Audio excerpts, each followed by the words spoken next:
All right. Good morning, everybody. Thank you all for hopping on to this month's Industry Hour. We have a few people dialing in a little late, but we're going to get started right now. I'm happy to introduce Ken Wohl, who's the head of marketing at Agora Systems.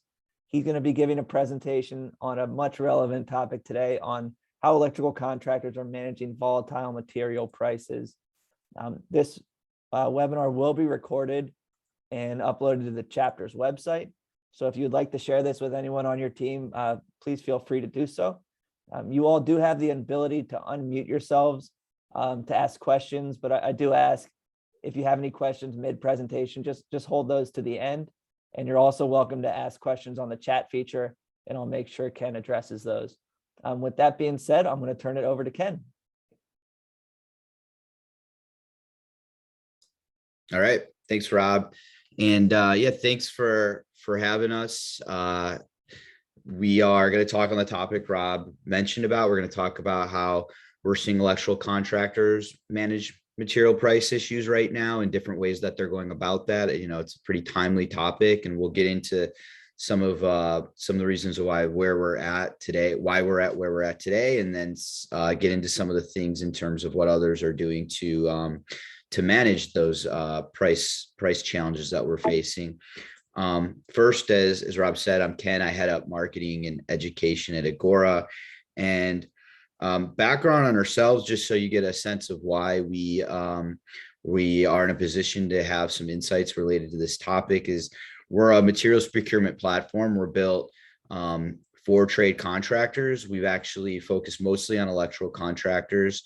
We have and work with about 250 electrical contractors across the country to date. And we are an ambassador member of NECA, work with a lot of different chapters across the country, have done presentations and lunch and learns and things like this for many across the country, and are a member of Electri as well. So we are talking to electrical contractors every day, thousands over, the course of a couple of months. And so from our position, we're seeing what contractors are doing to basically mitigate or try to work through price challenges. For us, we are a materials procurement platform, and we're built for the trade contractors. So what that means is we help streamline that process of purchasing materials, getting inventory and quotes from suppliers, from all the suppliers, and keeping all your materials information on one system. We bring the field, the office, your warehouse, suppliers, all into one system. That I'll show you what I mean by that later on, to be able to track all the materials that you've purchased that are being held by suppliers that you need to release, what's in your warehouse, what you haven't purchased.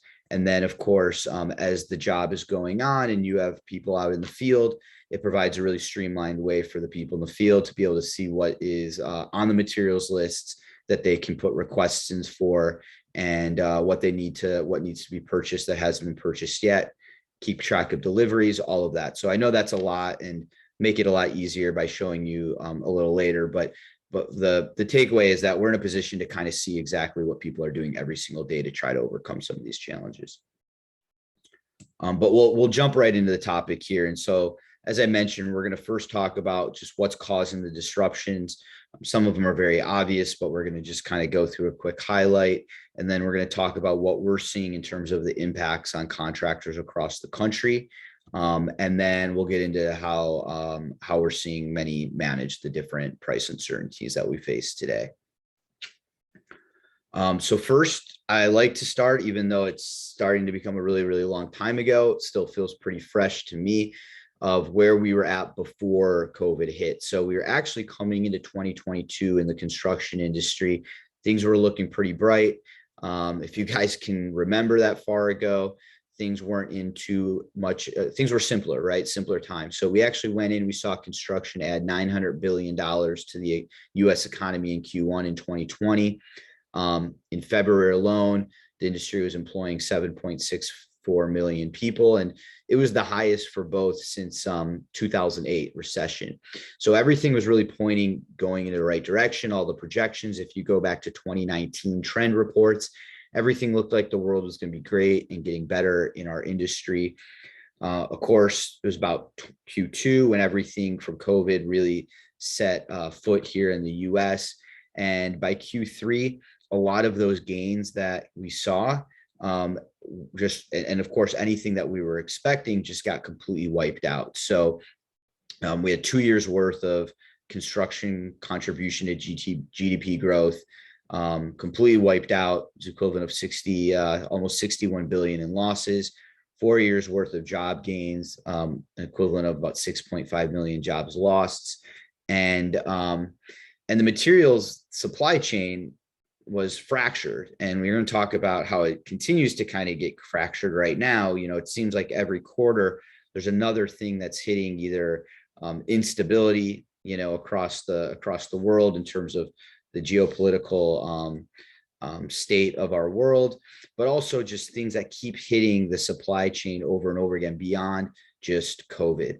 And when we look at where we're getting our materials from, a lot of our materials, they're not coming from here in the US, right? We have about 30% of our construction materials are coming from China. Most of our electrical materials are coming from China. You have 20% coming from Mexico and Canada. And there's a whole list of other countries. And so as you start seeing what's happening around the world, whether it's, we have wars going on, we have, different political moves being made, across different countries, different tariffs, things like that. You start seeing things you see things unrelated to COVID that keep adding fuel to the fire. To speak to adding to fuel the fire, there's also a lot of different, they're not necessarily small, but they're things that are overlooked. They don't necessarily always hit the front page of the news. So a year ago, for instance, for an example, the Suez Canal blocked up for 6 days. And for some who don't look and read into the numbers, there's about 20,000 container cargo ships that pass through the Suez Canal every day. Roughly 12% of global trade actually passes through it every single day.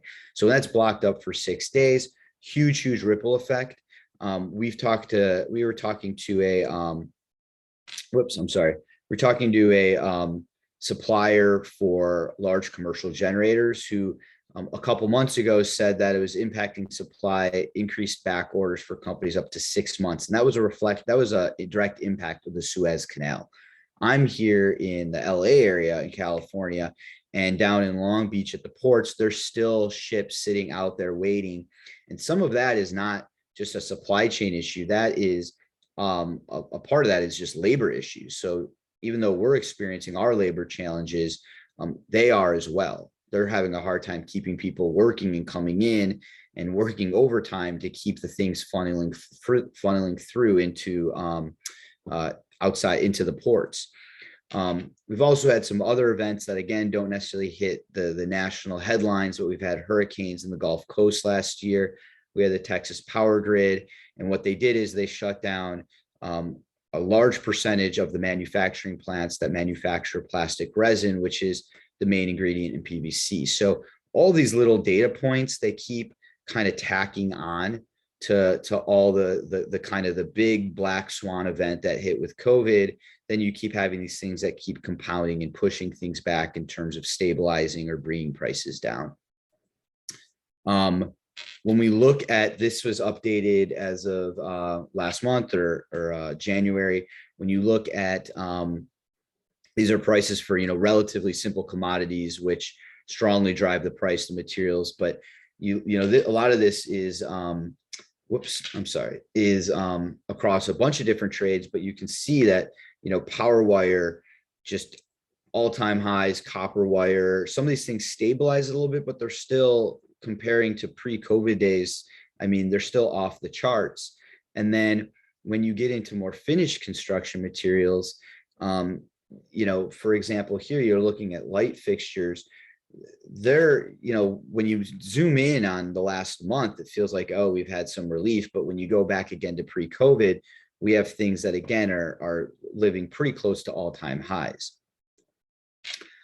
This chart, which is pretty interesting, and so we go here, is from the Associated General Contractors Association. They put out an inflation report believe it's almost monthly now, that is something that you might want to keep track of.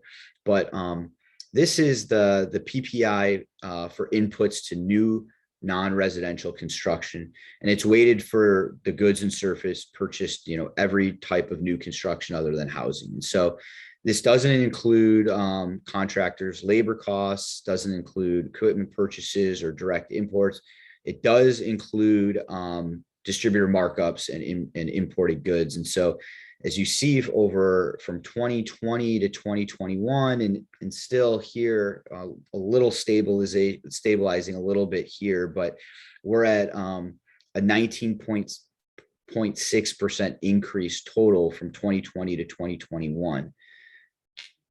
So not the most relief that we're seeing yet. And then when you get into bid prices versus input prices, the gap has reached all-time highs. You can see it's kind of shrinked a little bit over the last 6 months, 5 months, but it's still quite wide. And so through mid-year 2021, the year-over-year increase in input costs outran the price of bid prices by larger amounts each month. And so from a contractor's perspective, you're all absorbing more and more of the cost increases.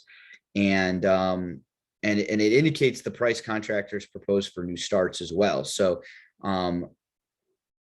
things that you've already submitted bid on, or you already started work on, you're basically still stuck in this position of trying to pay elevated material prices and then not necessarily being able to pass it on, right? It's often you're taking the hit. And then when you look at the widening gap between input costs and bid prices, this is a chart that the AGC, they started tracking this number back in about 2004, 2005. And this is what they call the contractor squeeze chart. And so it's the difference between material costs and bid prices is the highest it's ever been since they've started tracking it. And it's double the highest it's ever been, right? So I know I'm saying a lot of the things that but it's just putting it all in perspective into numbers to say this is where the state of things are. And there's not really a whole lot of relief coming. Sometimes on a day-to-day or a week-to-week level for certain material prices, you're starting to see stabilization, but we're still in a state of where material prices are volatile and there's not a lot of certainty around inventory and really what's coming next. We have, demand that's continuing to grow. And then, as I mentioned, as I don't need to mention it, the instability that we see across the world. We have oil and fuel prices going up. So things that are kind of hitting on multiple fronts. Hang tight here. We were looking at this survey recently from Autodesk did this with AGC as well. And they surveyed contractors, and 93% of contractors, they're all saying material prices are affecting their projects. You got 88% that are experiencing delays. 75% attribute longer lead times and material prices to their project delays. 51% of contractors have had either cancel or postpone or scale back because of material costs. And then 29% of contractors have had to change which suppliers they work with. A thing that we're seeing and we've heard a lot of, we have an ebook that we put out, is that the average amount of suppliers or manufacturers that a contractor has to go to or work with now to source their materials for a job, or even source enough of one type of material, they have to go to multiple suppliers. So that creates a huge inefficiency and huge time sink as well, on top of the fact that the costs are going up and the inventory is low. And then labor, getting back to labor, if you haven't seen the latest reports, I believe this came through last Wednesday, but the hiring demand is going to grow. The ABC says that their predictive model says there's going to be a need of 650,000 additional workers.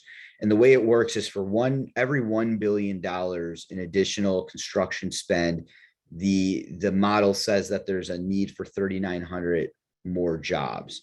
And so there's this massive infrastructure spending. It enters the pipeline. So the industry is going to grow, and we need to keep figuring out where we're going to get the heads to actually do the work as the demand grows and the prices continue to scale. So it's kind of the state that we're all in right now.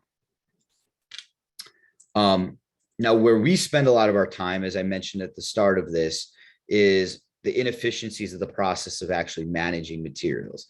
And so as we look across all of our customers and all the contractors we talked to, we did surveys, and we found that there's about 8 hours per week that the field is managing materials per superintendent or general foreman. So it's 8 hours per week that goes to just managing the materials. And those are things like tracking orders, managing deliveries, reconciling things that didn't show up, that are broken, that are, that things that did show up that aren't supposed to be there.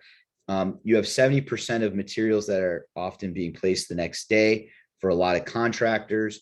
So there's a lack of pre-construction planning going on, the inability to track materials, but also just not taking advantage of incentives to buy in bulk or to lock in prices. So, we don't know what's going to happen with the price tomorrow, but if you're buying next day, you don't know if inventory is going to be there. You're kind of scrambling. You're having to go to different suppliers. You're kind of stuck taking on the price that's available the day of. And then in our research, we found that there's about 30 minutes being spent per every requisition. So there's a lot of duplicate data entry, typing things into an email, then getting on a phone call and clarifying it with the office. And then when we move to the office, this is some stuff we looked at for the average $5 million business, is that they're spending $153,000 a year in overhead costs just on processing POs. So the average PO to generate and process the average PO in an office is $68. 450 POs per $1 million in revenue is what we're seeing across businesses. And 50% of the time is being spent on entering manual data entry in the office. So a lot of time due to inefficiencies that are going to just trying to process material orders and keep track of them and understand what was bought, what wasn't, what has to be released, what's not released yet, knowing what's happening in the field. There's also a lot of invoice errors going on. So 70% of owners we spoke to are seeing billing errors from suppliers on a regular basis, and 78% say they have they've caught themselves paying incorrect invoices multiple times per year.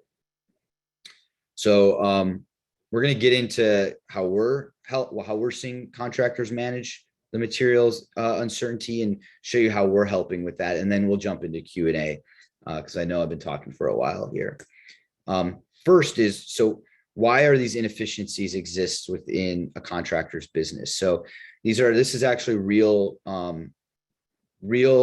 communication that we have from our customers before we started working with them. We see that requests from the field are coming from the field in different fragmented ways. So the office, they're looking at, we've seen requisitions that look like this on the left here that are written on the back of pizza boxes, text messages with a picture of it sent to the office. So the office, they're getting requisitions coming in from email, from phone, from text message, from calls.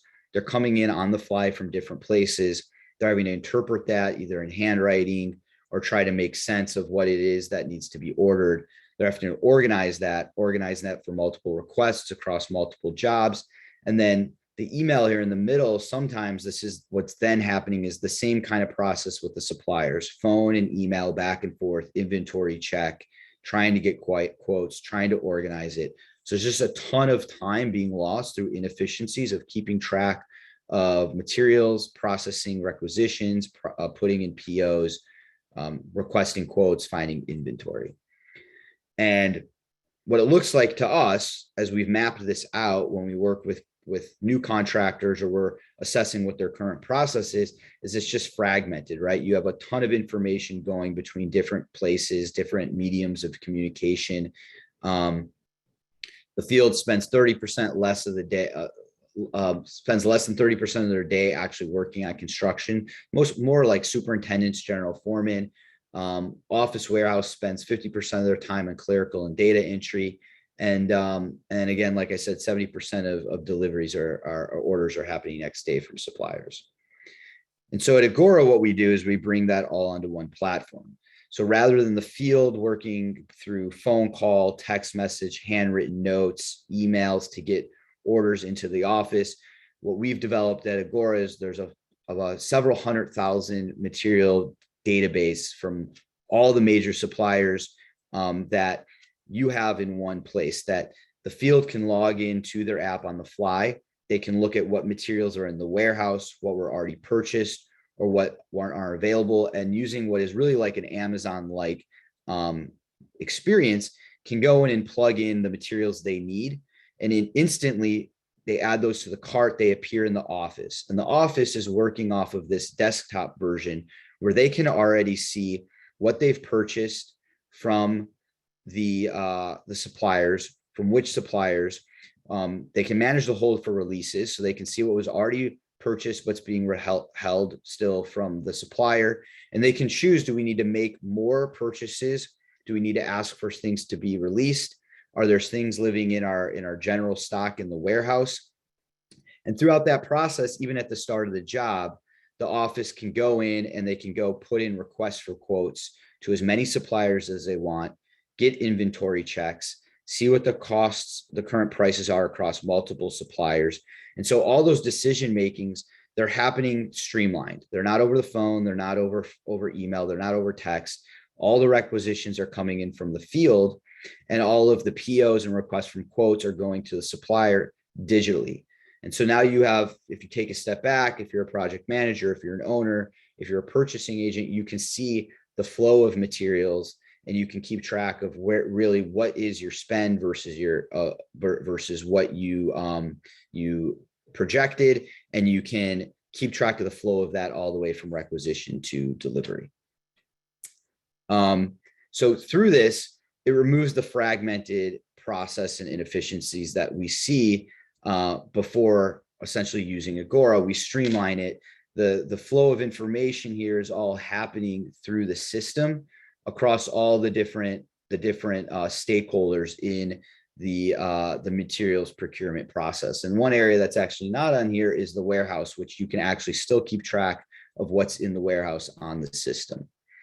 Now, in regards of how this is being used for uncertainty, to manage uncertainty in materials prices, I'm actually going to go to a video real quick from a customer of ours on how they're using Agora to manage their hold for releases, to get quotes quicker, and to keep everything in track in one place. So I'm gonna show this video and let him kind of walk you through it himself. I'm going to show you how we use Agora to streamline our process from getting a vendor quote to a hold for release PO to getting the material delivered on the job site. We use Agora to check material pricing before we start any material orders. After we get our job bid and our contract signed, we have to check to make sure material prices haven't increased too drastically. So I'm going to show you how we do that. After I find the job, I'm going to go to new order. And to start this, I go to new order, and it brings up a little menu here, and I want to create a hold for release. On request for quotes, the next step is we can select the vendors we want to have quotes sent to us from. And it will ask, it'll give them a generated email requesting a quote for all the material we're looking for. We're going to go over to line items, which allows us to select all the material we want to get quoted. The way we do it is on our estimate sheets, material will get generated on an Excel sheet that allows us to copy and paste right into Agora. You can manually enter the exact material you're looking for. So on here, I'm going to just type in 1/2 inch EMT, and it'll start to populate some pictures and part numbers of what I'm looking for. So 1/2 inch EMT, first one that pops up, you can click on it. And Agora has manufacturer numbers and UPC codes generated that'll auto-populate. We can go ahead and send quote requests. So when everything is filled out, you can send quote requests. Once we get quotes from our vendors back, I can find this order by going over to the order screen, and under RFQs, request for quotes, we will find the RFQ we had sent out for this job. And you start filling it out, it'll start telling you how many quotes you have from each vendor. And over here on the top, you'll see quotes. This will give you the option to start entering in the price for all the quoted material. So here you can start entering in the different quotes. And once you have all your quotes, you're ready to issue a PO. And it'll bring up a screen for you to select which distributor you want to send the quote to. Now, you can see that some of the quotes you get back a little bit higher. We have good relationship with one of our vendors that's just a little bit more expensive than other vendors we send quotes to, but we have a good relationship with them, and we can go ahead and we'll select them just because we know that they'll treat us good. So here is our order right here. We'll open up the PO, and we can go to line items. And on the line items, we can get ready to issue a hold for release and get ready to have some material delivered to the job site. So once you click on the items you want, you go over to release items, and then you type in the quantity that you want to have released on this particular order. Once you have all this, these details filled out, you just click release, and it'll send an email to the vendor letting him know on this particular buyout, these items are ready to be released to the job site. There's another way to issue, to fill out these hold for release orders, and that would be through the Agora app on your phone, which we have a lot of our foremen in the field use this option, and I'll go ahead and show you that now. Once you selected the job, you can go down to, on the bottom of the app, you'll see browse, click on browse. And what this will do is it'll show the buyouts. So the hold for release PO has created a buyout on this job that the foreman in the field can select material from. So click on buyouts, and on here, it'll show all of the material on that hold for release that are available to be released to the job site. All he needs to do is just click on the little purple plus symbol of the material. He types in the quantity, and on the other side, it'll tell him how much of that material is available. When he hits add to cart to continue, he can keep on selecting any other material that he'll need. And when he's done, he can click on submit request. At this point here, this order has been sent back to the office and to be finalized and sent to our supplier. And I will show you this process now. Once the order from the foreman has been sent, it's turned into a requisition. So you'll go up to requisitions on the menu side on the left here. And we'll see that his requisition is right here. All we need to do is click on his requisition, and we'll see all of the items that he has requested on this particular order. We like having this option before the material gets ordered, as it allows the project manager in the office to make sure that the material being ordered is actually needed on the job. It also gives us a heads up too that if we need to man the job up because the foreman just ordered a lot of material, we go, oh man, there's a lot of material, we need to get some more manpower over here. It's just kind of nice to see what the foreman's ordering, and gives us another step before material gets on to allow us to prepare. So from here, we're gonna select all of the material, and all we need to do is click release from PO. It gives us a review screen before it's sent, just to confirm. And then we can send the release to the vendor. At this point here, the purchase order, the hold for release PO has been sent to the vendor, and they will go ahead and get working on the material delivery. And when all of the remaining items are down to 0, This will allow us to close this order. We close this order and it allows us to sync it into our accounting program. We use Agora to sync into our accounting program because it really makes it really streamlines the process of material pricing, vendor invoices, and it has an automated process in our accounting program, which saves us a lot of data entry.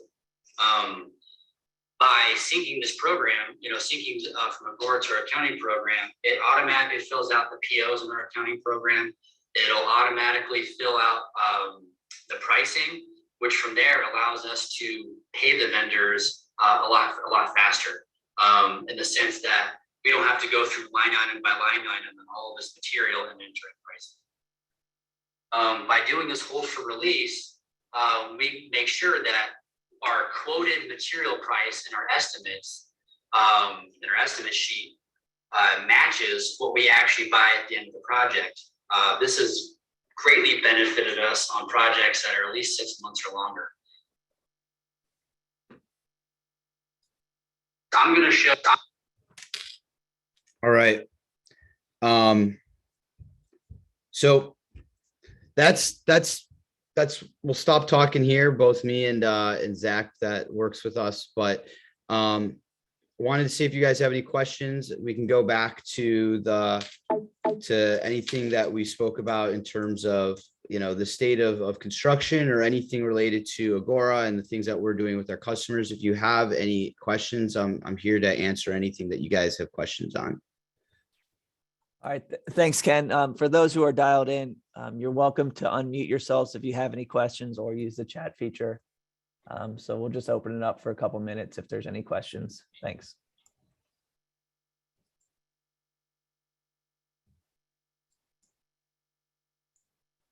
Ken, I'll throw one out there. For those that choose to adopt using this platform, do you all offer any training on how to use it? Yeah, so actually, when someone adopts this, what we do is we sit down and we work with them to figure out what their largest challenges are that they're using Agora to solve. So we actually have a custom implementation for anyone that we work with. And then from the lifetime that you're ever using Agora, you always have one dedicated account manager. So you can call them up whenever you want. We do monthly check-ins. And there's I think it's 12-hour a day live support. The people that you speak with, it's right within the system, a chat system. They're all based here in the US. They're full-time employees of Agora. So you basically always have someone, a message away or a phone call away to walk you through whatever you're trying to solve for. But when you get up and running, we go through a 30 to 60 day, depending on what you're actually trying to implement. Within about 15 days, we can get you up and running. But for your first 30, 60 days, we'll really sit there and train your field, your office, project managers, anyone who's working on this to make sure that we actually can get that workflow simplified for you. And we're not trying to change the workflow. We're trying to take what you're already doing and just streamline it through technology. Thank you. Yep. Are there any other questions? Hey, Rob, it's Andrew from Westside Hammer. Hi, Andrew. Appreciate you guys' time today. Talk to me a little bit about how this works on the distributor side of this equation. Like, what do they see? How do they have to sign up? How do they get these requests? How do they input lead times or availability, stocks there or it's not? Because that's one of the biggest challenges we have right now with the supply chain is having to go to 2, 3, 4 distributors to find what we need. How's that work? Yeah, it's a great question. So right now, a question for you is how do you go about right now? What's the interaction with the supplier distributor that you have now to actually source and get quotes with the different ones that you work with? It ranges everything that you know of, we do.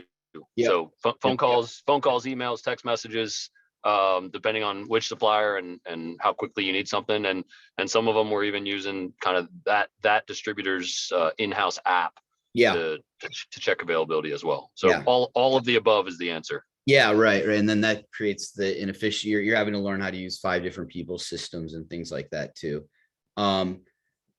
So the way it works with us, and it works with any suppliers, that when you're coming into Agora and you're putting in your request for quote, let's say, or you're pushing that PO, when we work with you, we'll load up all the suppliers you work with. So we'll take all the emails that you work with, we'll load them up, but it's very easy for you to add a supplier as well, anyone that you work with, down to the individual that you work with. And then when you create your quote in Agora or a purchase order, we'll start with a quote. You pick the supplier you want to send it to, and it will, within one click, as Zach showed you, it will send it out to all the suppliers that you want, all the individuals that you want to receive it, all within Agora. So it's just a click. You don't have to fire up different emails or pick up the phone. And then the supplier side, they're going to receive an email. The email is going to be a formatted PDF. So it's going to have everything that's really clean and organized with all the materials that you're requesting, or if it's a PO that's in the purchase order. So on the supplier side, they're not getting a phone call. They're not getting a handwritten email with a bunch of different things or an email thread. And then within the email that they receive, they could reply back to you with just a response. But there's also a link in there that we call the vendor portal. So when they click the link, it opens up Agora for them, where they can input the price and inventory right within the portal, which will automatically populate on your end. So often what we see is that more and more suppliers, vendors we work with, they're trying to win your business. So they're going to actually put that in, or if you ask for them, they'll actually put that information in themselves. And so what you'll have is then you'll have everything populate within your side to see all the different quotes coming in or the different prices coming in from the different vendors that you work with. Or if they reply, then you will type that in. So you'll have the ones that won't put it into the vendor portal, the ones that will, but it will still all populate on one screen. The part that's really streamlined is the fact that when you get all your materials that you want to get quotes for, you literally just choose which supplier you want and click send, and you'll know that it just instantly is going out to all of the ones that you chose. And that's the same when you break that quote up into different POs. So when you're looking and you say, oh, we want to purchase this from supplier A, we want to purchase this from supplier B, you have it in one place. So you're just going to select the different materials that you need.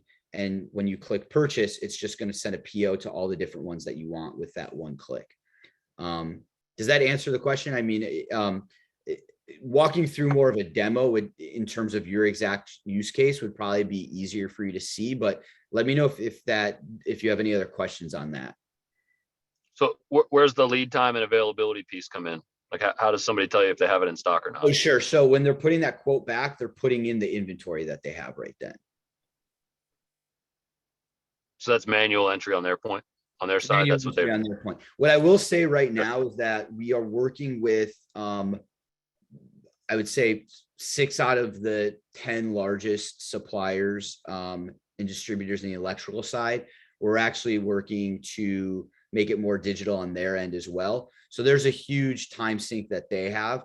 Even if it's them typing in an inventory on their side, if it's not, they're still having their guys are picking up the phone, having to send emails, go do their inventory checks themselves. So there's a huge time investment on their end, just like it is on our contractor side. So we're starting to work with integrations with their system to alleviate some of the pains they have, which is also going to make it faster for you. But right now, what we see is that if you tell your supplier you're going to send it through this way, many of them are filling it out within Agora. It's still a time savings for them, and the information is cleaner for them, right? It's easier for them to track. It's not emails back and forth. They have this clean PDF, or they have the clean vendor portal that they can look at. Great. Thank you. Yeah. Yeah. Thanks for the question. Any other questions?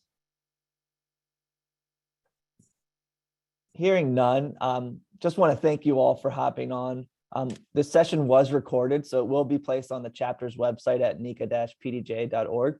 So please feel free to visit that. I will be sending a follow-up email with a course review form, so please fill that out.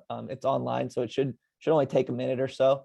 And then I just want to give a shout out to our April Industry Hour, which will be held on April 12th on cost-efficient solutions for wireless controls.